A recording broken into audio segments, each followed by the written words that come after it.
Баткенден салам айтабыз, ардактуу радио каармандар жана бизди көрөрмандар дейли. Бүгүн Салам медиада алгачкы жолу Акыл Ордо интеллектуалдык оюну уюштурулуп жатат. Бүгүн биздин студияда Баткен шаарындагы Ленин атындагы орто мектебинин 3 А классынын окуучулары, Акыл Ордонун катышуучулары болуп эсептелет. Көп жылдан бери Акыл Ордо интеллектуалдык оюнун уюштуруп, аны жетектеп, окуучулар арасында бул оюнду өткөрүп келген Канталет Жапарова эжекебиз бүгүн бул оюнду Салам медиада алгачкы жолу уюштурмакчы. Анда эмесе биз алгач биздин бул жакка келип, өзүнүн илим менен, билим менен, көп окугандыгы менен, көптү билгендиги менен бул жакка Акыл Ордо интеллектуалдык оюнуна келип катышып отурган урматтуу катышуучулар менен биринчи кезекте таанышып алсак. Биринчи кезекте сиздер менен таанышып алалы. Өзүңүздөрдү кезеги менен тааныштырып кетсеңиздер. Тааныштырып. Мен Шералиев Мурат, билеги күчтүү бирди жыгат, билими күчтүү миңди жыгат дегендей, мен бул таймашка өзүмдү сынаганы келдим. Досторума ийгилик. Мен Гапаров Кутман, ким китепти көп окуса, ал көптү билет дегендей, мен бул таймашка өзүмдү сынаганы келдим. Атаандаштарыма ийгилик. Мен Мухридинов Саев, билем бирок көп нерсени билгим келет дегендей, мен бул таймашка өзүмдү сынаганы келдим. Досторума ийгилик. Мен Кенжебаев Алмаз, билимдүүгө дүйнө жарык дегендей, мен бул таймашка өзүмдү сынаганы келдим. Катышуучуларга ийгилик.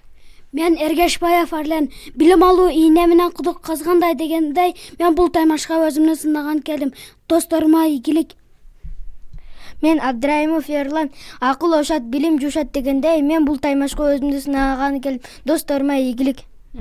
Биз жогоруда катышуучулар менен таанышып алдык. Эми баарыңыздарга ийгилик каалайбыз. Эми сөздү уюштуруучу, оюнду алып баруучу эжекебиз Канталет Жапарова эжекебизге берет. Сиз алгач оюндун максаты жөнүндө кыскача айтып, анан оюнду биз баштасак. Болуптур. Акыл Ордо интеллектуалдык таймашын биз көп жылдан бери өткөрүп келе жатабыз. Акыл Ордо деген бул эстин чыныгы гимнастикасы. Бул ар бир окуучу кызыктуу татаал жана маселелерди так жана туура билишин абзел. Анда башка дагы бул жерде башты катыра турган баш катырмалар кездешет. Баш катырмаларга дагы жакшылап жооп беришиңер керек. Бул окуучулардын эс тутумун, билимин кеңейтүүгө жардам берет. Ошондой эле бардыгы бул окуучуларды дүйнөгө болгон көз караштарынын өсүүсү кеңейет. Кыскасы мээнин иштөө жөндөмдүүлүгү күчөтүлөт. Ошон үчүн биз Акыл Ордо интеллектуалдык таймашын дайым өткөрүп келебиз. Эми мүмкүн болушунча булардын билим сынагында аягында жыйынтык чыгарылат да. Бүгүнкү оюндун өзүнүн эрежелери жөнүндө кыскача тааныштырып, анан баштайыңыздар. Акыл Ордо интеллектуалдык таймашы силерден башка теле берүүлөрдөн көрүп жүргөндөй эле бул 3 тур менен өтүлөт. Биринчи турда жалпы 20 суроо берилет. 20 суроодон ар бир окуучу канча упай топтойт, өздөрүнүн тушуна жазылып турат. Биринчисинде эле 4 окуучу чыгат, эң жогорку упайларды топтогон. Экинчи турда баягы 4 окуучудан 2 окуучу тандалат. 2 окуучу 3-чү турга катыша алат, эң көп упай топтогон. 3-чү турда 2 окуучудан 1 окуучу чыгат, эң көп топтогон, ошол жеңишке ээ болгон окуучу деп эсептейбиз да. Демек бүгүн мыктылардын арасынан бирди тандап, бирди кийинки турга өткөрүү үчүн бир окуучуну тандап чыгабыз, Ооба, бир окуучуну тандап чыгабыз. Баштаңыздар анда. Анда эмесе окуучулар жакшылап кулак салып, мен берген суроолорду ойлонуп туруп, колуңарда таякчаларды көтөрүп, суроо окулгандан кийин ким биринчи көтөрсө, ошол окуучу жооп берет. Бул биринчи тур кайсы темага багытталган, кайсы? Биринчи турубуз жалпы эле жалпы суроо бардык тармактардан бар да. Эми кыскасы мында биз областтын ичиндеги, Кыргызстандын ичиндеги, ошондой эле өзүбүздүн шаардын ичиндеги шаардын тарыхын билиш үчүн гана суроолор түзүлгөн. Ошол боюнча жооп бересиңер. Ар кандай аралаш суроолор да. Баштадым анда. Биз буга чейин биз баягы биздин губернаторубуз Акрам Мадымаров болгон эле бүгүнкү күндө биздин губернаторубуз шайланыптыр. Эгер билсе биздин окуучулардан айтып койсо, биздин Баткен областына ким губернатор болуп шайланды? Арлен? Абдрахманов Алишер. Азамат жооп туура, 1 балл кетти. Кийинки сурообуз. Кыргызстанда канча област бар? Мурат. Кыргызстанда 7 област бар. Азаматсың, жооп туура. Кыргызстандын борбор шаары кайсы? Арлен кетти. Бишкек. Азаматсың, жооп туура.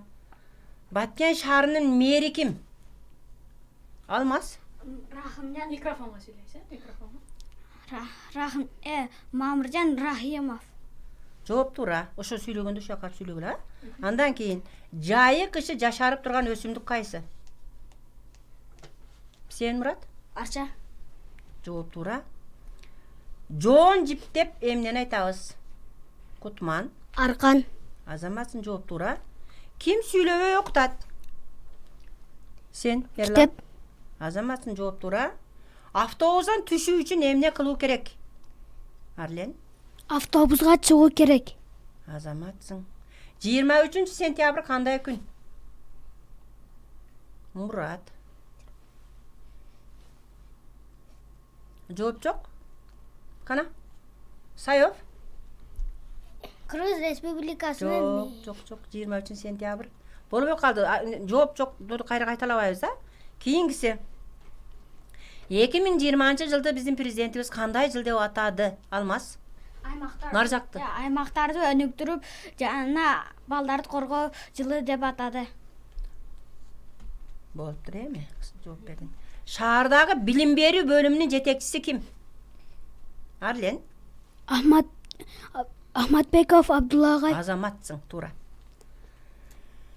Биздин Владимир Ильич Ленин атындагы мектеп кайсы көчөдө жайгашкан? Кутман. Мурат Салихов. Азаматсың.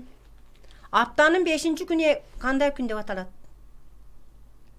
Жума. Азаматсың. Андан кийин кыргыз тилинде канча йоттошкон тамга бар? Арлен? Кыргыз тилинде 4 йоттошкон тамга бар. Жооп туура. Туура. Сен таза болсоң, мен таза болсом, коом да таза болот деген кимдин сөзү? Мурат. Исхак Разаков. Азаматсың. Чыңгыз Айтматовдун өзүнүн кесиби эмне? Өзүнүн кесиби эмне? Мурат. Катчы. Катчыбы? Зоотехник. Зоотехник. Азамат, жооп туура. Силер микрофонду жак. Андан кийин жакыраак туруп, карагыла. Балдар, чамдагыла, суроолор бүтүп атат. Кастрюль абдан чоң болсо да эмнеси батпайт? Микрофон. Капкагы батпайт. Азаматсың, жооп туура. 2ге бөлүнбөгөн сандар эмне деп аталат? Кутман. Таксан. Азаматсың. Баткен шаарындагы драма театр кимдин атына коюлган? Сен, Арлен, биринчи көтөрдү. Аппаз Зайнаков. Азаматсың. Бир суроо калды эми. Баткен шаарындагы көлдүн аты эмне? Саев? Төрткөл. Азаматсың. 20 суроодун баары окулуп бүттү. Эми упайларга көңүл бөлөбүз. Ким канча упай топтоду эжеке? Сен да бизге жардам берсең болот экен. Эң көп упай алган ким экен? Бул жакта бизде эң жогорку баллды көрсөткөн Арлен, биринчи турда барынан суурулуп чыккан Арлен катышуучубуз эң жогорку, эң көп упайды топтоптур. Эми бул биринчи гана турдун жыйынтыгы, эжеке. Биринчи турдун жыйынтыгы, бирок 4 окуучу чыгат да. 4 окуучу чыкса, Арлен, Кутман, Алмаз, Мурат экен төртөө. Ошондо Саев менен Эрлан экөөңөр оюндан эме болуп барып отуруп турасың. Азаматсыңар, буга өз катышканын өзү эрдик. Саев менен Эрлан. Биринчи турда Саев менен Эрлан оюндан четтетилди. 4 окуучу эми. Эң көп мында дагы эң көп упай топтогон бала биринчи тандайт. Биринчи биз өзүбүз эле окуп жүргөн предметтер боюнча 4 предметти тандайбыз дагы, ондон суроого жооп беребиз. Биринчи Арлен. Сен тандайсың, сеники көп экен. Бул экинчи тур болчу. Бул экинчи турда. Предметтерден кайсын тандайсың? Ардактуу радио каармандар, сиздер бизди азыр радиодон, түз ободон көрсөңүздөр болот. Ошондой эле YouTube каналдан дагы бул оюндун толук форматын көрсөңүздөр болот. Ошондой эле эскерте кетели, биздин акыл ордо интеллектуалдык оюнунун колдоочусу, башкы демөөрчүсү келгел дүкөнү деп эскерте кетели. Ошондой эле биз мындан ары экинчи турду баштайбыз, эжеке баштадык. Анда экинчи турга даярсыңар балдар? Анда жакшылап жооп бересиңер, а? Анда эң көп упай топтогон биринчи Арлен деген бала кыз экен. Арлен, сен кайсы предметти тандайсың предметтер боюнча? Математика. Математика. Анда жооп бергиле. микрофонго жакын келип тур, мен берген суроолорго сен эгер туура жооп болсоң, жазбай тур азыр аягында жаап жазасың. Математика китебинин автору? Бекбаев Ибраева. Туура азаматсың. Цифра деп эмнени айтабыз? Санарды жазууда пайдаланылган белгилер цифралар деп аталат. Азаматсың. Узундуктун чембердиктерин ата? Километр, метр, дециметр, сантиметр, миллиметр. Азаматсың. Периметр деп эмнени айтабыз? Көп бурчуктардын чеги периметр деп аталат. Жолоочу 1 саатта 5 километр жүрсө, 4 саатта канча километр жүрөт? 20 километр жол жүргөн болот. Азаматсың. Радиус деп эмнени айтабыз? Айлананын борбордо чекесиге чейин түзсүзүк радиус деп аталат. Азаматсың. Тик бурчтук деген эмне? Карма каршы жактары бар болгон төрт бурчук тик бурчук деп аталат. Узундугу 9 сантиметр, туурасы 7 сантиметр болгон бөлмөнүн аянты канча? 63 сантиметр квадрат. Азаматсың. Теңдеме деп эмнени айтабыз? Тамгалуу барабардык теңдеме деп аталат. Азаматсың. 4375 деген санды разрядты кошуучунун суммасын ажырат. 4000 кошу 300 кошу 70 кошу 5. Азаматсың. Бардык суроо 10 суроого тең жооп берди. 10 упай 10ду жазып кой. 10 деп эле жазып кой. Азаматсың. Экинчини Мурат тандайсың? Кайсы предмет тандайсың? Математика кетти. Адеп тандайсыңбы? Анда даярсыңбы? Даярмын. Анда мен суроолорду беремин. Жакшырап микрофонго жакыныраак келип алгын.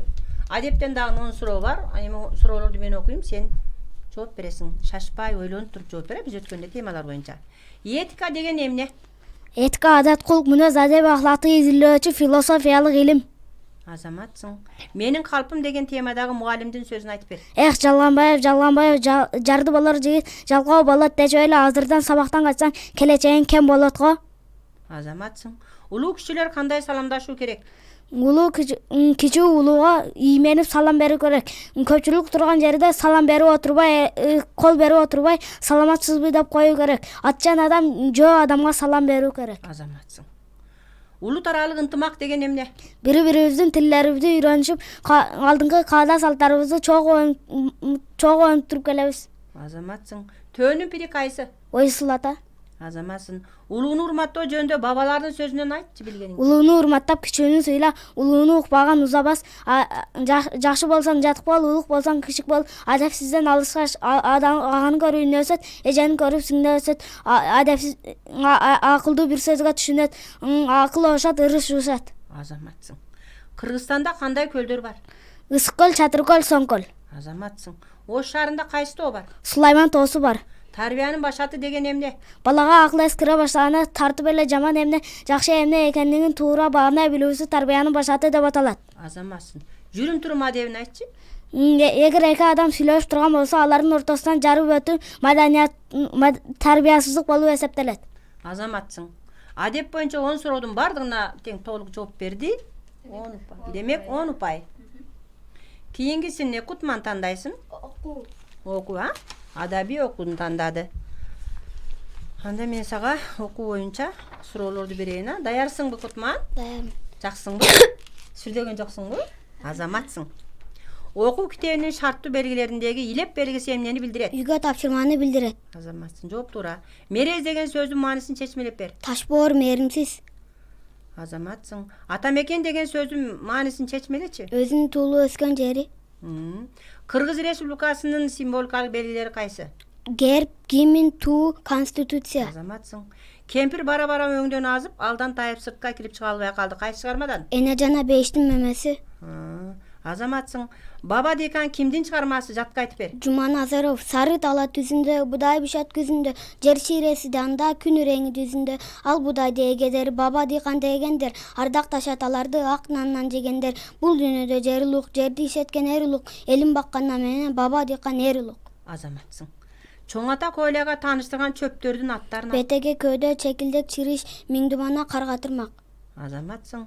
Манас канча жашында жоого аттанды? Анын калмактын Кочку Баатыр менен күрөшкөн жерин сүйлөп бер. Манас 12 жашында жоого аттангы. Ок тийбеген тон кийип, Алманбоз деген атын жаш жолборсой чабынып жоого аттанат. Ал Калмактын Кочку батыры менен согушканда Манас аты менен чабып келип, Калмактын Кочку батырынан найзаны ырытканда Калмактын Кочку батырынын колу үзүлүп кетет. Азаматсың, жооп туура. Эл четине жоо келсе жанайган жигит дейт. Макалды чечим эле берчи. Өзүнүн элинин четине жоолор согушканы келсе, алдагын алар менен согушат. Рыскы деген жомоктун автору ким? Касымов, Сейдакматов. Азаматсың. Бардык суроолор 10 суроого тең туура жооп берди. Азаматсың, Кутман. 10 упай. Эми Алмаз калдың, сага кайсы калды? Жок. Предметтер боюнча кыргыз тили калды сага. Предметтер боюнча окуу өзүбүздүн предметибиз боюнча. Микрофонго Жакын барып ал эми. Алмаз, сүйлөм деп эмнени айтабыз? Бүткөн айым бир ойду билдирсе сүйлөм деп аталат. Сөздөрдүн тизмеги. Азаматсың. Кыргыз тилинде канча созулма үндүү бар атап бер. 6 созулма үндүү бар. А, о, у, э. Азаматсың. Муун канчага бөлүнөт? Муун 3кө бөлүнөт. Ачык муун, жабык муун, туюк муун. Туюк муун деген эмне? Туюк муун башы үнсүз менен башталып бүтсө да үнсүз тамга менен бүтөт. Мисал келтирип койчу. Баш, көз. Болду, Азаматсың. Туура. Уңгу деп эмнени айтабыз? Сөздүн маани берген бөлүгүм уңгу деп аталат. Уңгулар зат атооч деп эмнени айтабыз? Уңгулары окшош болгон зат атооч заттын атын билдирсе, сөздөрдү билдирсе, уңгулар зат атооч деп аталат. Токой туура эмес айтып койдуң. Бирөөнүн эме кыласыңар деп эсеп турула. Дасторкон деген сөздөн сөз түзүп берчи. Дастан коон. Заттар канчага бөлүнөт? Заттар 2ге бөлүнөт. Жандуу, жансыз. Зат атооч деп эмнени айтабыз? Заттын атын билдирген сөздөр зат атооч деп аталат. Суроолорун айтчы. Ким, кимдер, эмнелер деген суроолорго жооп берет. Кыргыз тилинде канча жөндөмө бар? Кыргыз тилинде 6 жөндөмө бар. Барыш жөндөмөсүнүн суроосун жана негизги мүчөсүн. Суроосуга кимге, эмнеге. Суроолор. Мүчөсүга суроосу. Суроолору кимге, эмнеге. Шашылбай бир балам. Бир суроого туура эмес жооп берип койду. 9 эме бал Алмазга. Алмаз 9 упай. 9 упай болду. Эми мына биз жок экинчи турду дагы бүттүк. Экинчи турду бүттүк. Эми экинчи турда эме эң көп упай топтогон экөө окшош болуп калыптыр. Эми бир суроо берели дагы, экөөнүн бирөөнү алышыбыз керек да. Кана? Ким экен? Кутман менен Мурат да экен, а? Мурат, сага бир суроо берели, а? Мурат, предметтер боюнча эле бере берейин мен сага.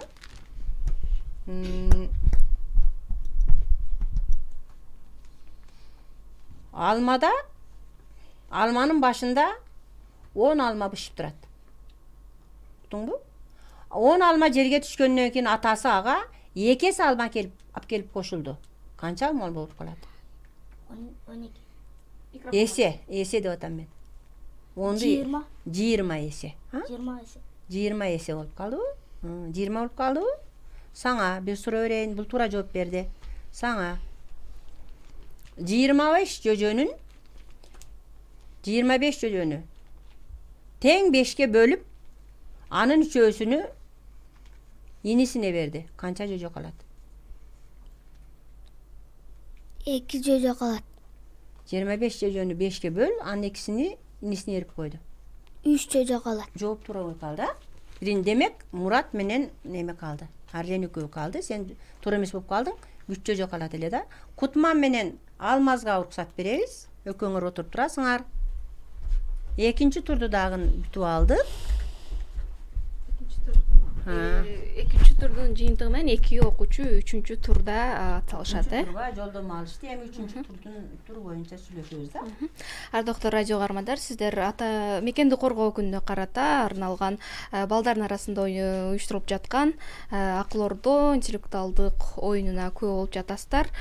Биз мына ушинтип биринчи, экинчи турду жыйынтыктадык. Эми 2 окуучу менен 3-чү турга 3-чү турду баштайбыз. 3-чү турда кандай кызыктар болот, анда бизден алыстабаңыздар. Эми экинчи турдан 2 окуучу 3-чү турга жолдомо алышты. Азыр 3-чү турда аз эле суроо болот. 3 суроо болот. Эгерде кимиси көбүрөөк упай топтосо, ошонусу биринчи орунга чыгат да. Эми буларды сынап көрөлү, а? Sokur da bir nerseni körөt. Emne? Kim birinci kötürdü? Улдак көтөрдү окшойт же сен көтөрдүңбү? Mayli. Neme? Улдактан баштайлы. Sen meyli. Микрофонго кел. Mikrofonga cevap ver. Cevap çok ha? Arlen? Sokur tuş көрөт. Azamatsın. Bardıq adamlar tuş görüyor. Sokur dağın tuş görüyorken, tuş eken, cevap dura. Keyingisi. Qaysı canıvar daima köz açık uktaydı? Hı? Balık. Azamatsın cevap dura. Andan keyin 90 koydu 9 korogo taksan menen kirgizүүгө bolot. Kantip? Улдак биринчи көтөрдү. 9 koydu taksan menen kirgizүүгө болот. Себеби 1, 3, 5, 7, 9. Ошентип 9 жерде 9, 81 жагын нар жакта. Токтоп тур. 9 korogo birinci kançadan kirgiziş gerek şunu. Жакшылап түшүндүр. 90 koydu 9 korogo taksan menen kirgiziş gerek. Ар бириге 9дан киргизип чыгат. Ошондон бир жак 9'dan kirgizdin, 9'un kirgizsen kançası ketet? 81 Жөн отур. koy кетет. Даг нар жакта 9 koy калат. 9 koydu birden kirgizip koyot. 9 korogo. azamatsın. Birinci 9'dan kirgizet, andan keyin birden kirgizet eken. 90 koydu 9 korogo taksan menen kirgizse bolot eken. Dagın bir suroo Murat жакшылап ойлонуп тургула. Эң акыркы сурооду айтайын men sizlerge. Tamırı var azıktana, bürök öspөйт. Tamırı var azıktana, bürök öspөйт da. Murat, sende cevap yok bu balam? Yok bu? Anda, Arlen. Tiş. Azamatsın tiş. Tamır var bürök öspөйт turabı, öskönde uzuzdan çıkıp ketedi da. Azamatsın anda. 4 suro verdi, 4 surodun 3'ünü Arlen cevap verdi, biröөнө Murat cevap verdi. Oşontip 3-cü turda жеңүүчү Arlen. Arlen болуp kaldı da. Жалпы Эми булардын жарпык байларын экөөнүкүн эсептеп коелу эле. Арлендики канча экен бер жагыда? Санадыңбы? 10дон бери жагыда. 17 упай менен Арлен биринчи орунга чыгып, Мурат 13 упай менен экинчи орунга чыгып турсун. Андан кийин дагы 12 упай менен Алмаз 3-чү орунга чыгыптыр. 13 упай, андан кийин 13 упай менен сен дагы экинчи орунда калып турсуң, Кутман. Саев ең акырында bir упай менен, Эрлан 2 упай менен жакшы жооп берипсиңер, азаматсыңар балдар. Бул өзү мындай эмеге таймашка катышуунун өзү эрдик. Бардык эле балдар катыша бербейт. Биздин классыбыздагы эң бир окуучулардын арасындагы тандалып келген каймактар десем жаңылышпаймын. Бул балдардын бардыгы жакшы окуйт. Арасындагы 6 окуучунун 5-өө отличник да. Бирөө ударник окуйт. Булар өздөрүн сынаганы келди, биринчи жолу бет ачар болуп. демек бул биринчи сезондун жеңүүчү эң мыкты окуучусуна Арлен болуп аталды. Ушул сезондогу баягы мекендик коргоочулар күнүнө карата бүгүнкү күндө өткөргөн акыл орду интеллектуалдык таймашында биздин Эргешбаев Арлен деген окуучубуз 17 балл алып, биринчи орунду камсыз кылды. Куттуктайм. Силер жакында келаткан 23 февраль мекендик коргоочулар күнүнө карата даярдалган акыл орду интеллектуалдык таймашта өзүңөрдүн билимиңерди сынап жатасыңар, азаматсыңар. Бардыңар окуп турсуңар. Бардыгынан дагы биздин баягы өзүбүздүн өткөн немелери темаларыбыз боюнча аябай жакшы жооп бериптирсиңер. Бул жерде дагы бир логикалык суроолор боюнча немелерибиз калып атат. Ошондон сурап көрөлү, анан жыйынтыгын чыгаралы.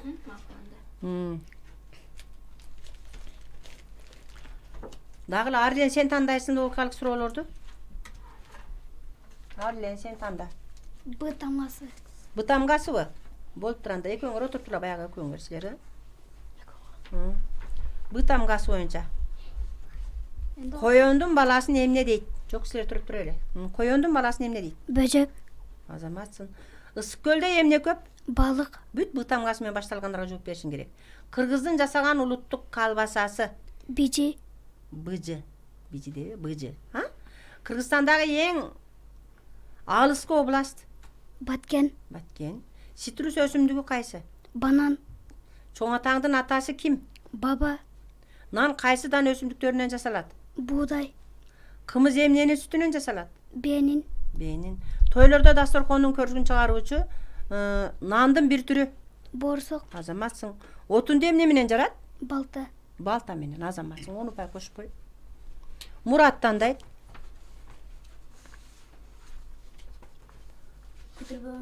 Күтүлбөгөн суроолорбу? Даярсыңбы? Корккон жоксуңбу? Азаматсың, Мурат. Анда баштадык. Кыргызстандын акча бирдиги. Сом. Мурдузун жаныбар. Пил. Бутуңа канча өтү кийесиң? 1. Азаматсың. Быштак эмнеден жасалат? Сүт. Ириген сүттөн деп туура Ириген жооп сүттөн берди. жасалат. Кургатылган жүзүмдөн эмне жасалат? Мейс. Зеңги баба кайсы жаныбардын пири? Уй. Азаматсың. Куш эмнеси менен учат? Канатты менен учат. Убакыттын эң чоң бирдиги. Кылым. Азаматсың. Манастын атасынын аты? Жакып. Күн менен түндүн аягы эмне менен өтөт? Ны тамгасы менен. Азаматсың, 10 бал кошуп койсуң дагы. Сен, Кутман, Макалдар. макалдарбы? Улайсыңбы? Даярсыңбы? Анда, кана? Батыр элден чыгат? Батыр элден чыгат, дыйкан жерден чыгат. Байлык жерден чыгат. Мен айтканды балам сен кайталаган, сен улайсың. Адептүү алкыш алат? Адепсиз каргыш алат. Батыр кол баштайт? Чечен сөз баштайт. Ер жигит элчетинде? Жоо бетинде. Жигитке жетимишөнөр? Аздык кылат. Жигиттин сөзүнө караба? Өзүнө кара. Туулган жердин? Топурагы алтын. Мекендин кадыры? Жооп жок, а? Жигитке бир сыр? Жок болду, а? Ар кимдин туулган жери? Өзүнө пикир. Жети упай жазасың? Жети өнү. Андан кийин Алмаз, саңа кайсы калды? Майрамдар калды, а? Даярсыңбы? Корккон жоксуңбу? Жакшы турасыңбы? Майрамдар, азаматсың. 5 март кандай күн? Акалпак күнү. Азаматсың. Мугалимдердин билим күнү качан майрамдалат? 5 октябрь. Азаматсың. Аялдардын эр алык майрамы? 8 март. 9 май кандай күн? Жеңиш күнү. Орозо бүткөндөн кийин 70 күндөн кийин майрамдала турган майрам. Курбан айт. Азаматсың. Адамдын өмүрүндөгү эң кубанычтуу күнү? Туулган күнү. 31 август кандай күн? Эгемендүүлүк күнү. Азаматсың. Нооруз качан майрамдалат? 21 мартта. 7 январь кандай күн? 7 январь.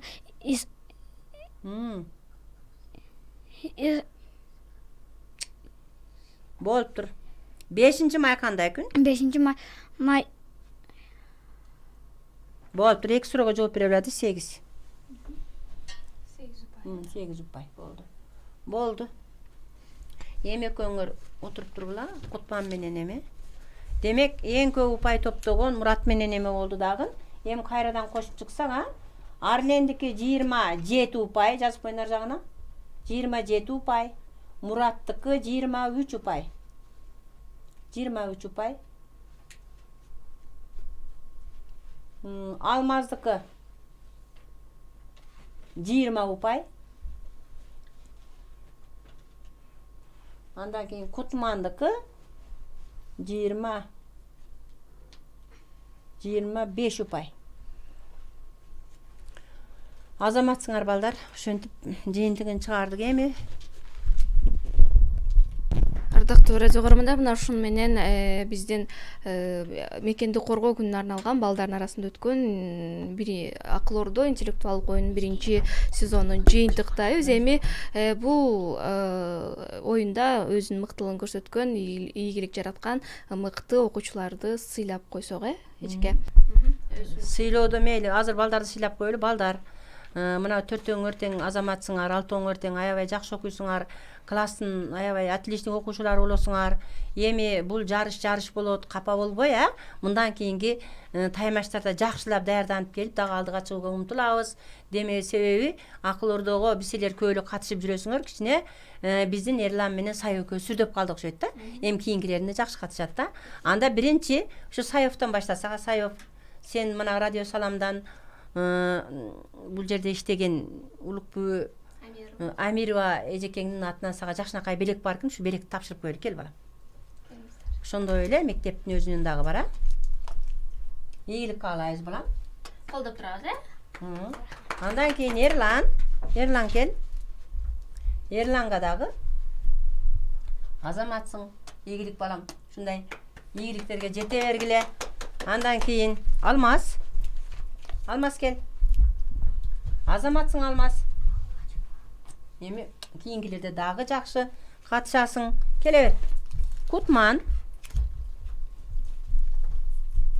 Досторубузду колдоп турабыз. Азамат. Колдоп турабыз, а?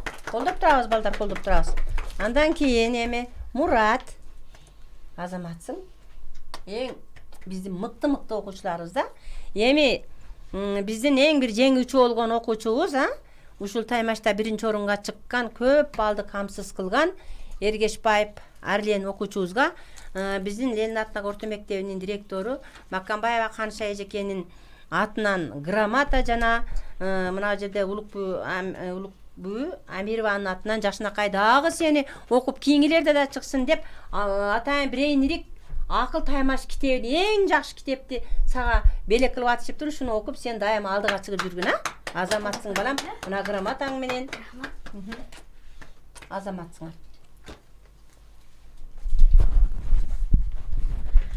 Мына ушу менен мекенди коргоого арналган биздин балдар арасында уюштурулган акыл ордо интеллектуалдык оюнунун 1-сезонун жыйынтыктай элечке. Эми кийинки бул сезондун жыйынтыгы менен Арлен аттуу биздин мыкты окуучубуз финалга жолдомо алды. Ооба. Финалга жолдомо алды. Эми кийинки оюн кийинки оюнубуз аялдарды эл аралык күнү 8-мартка карата кыздардын арасында экинчи акыл ордо интеллектуалдык оюнунун 2-сезонун өткөрмөкчүбүз. Кийинки эфирлерден амандашканга чейин биз сиздер менен коштошобуз.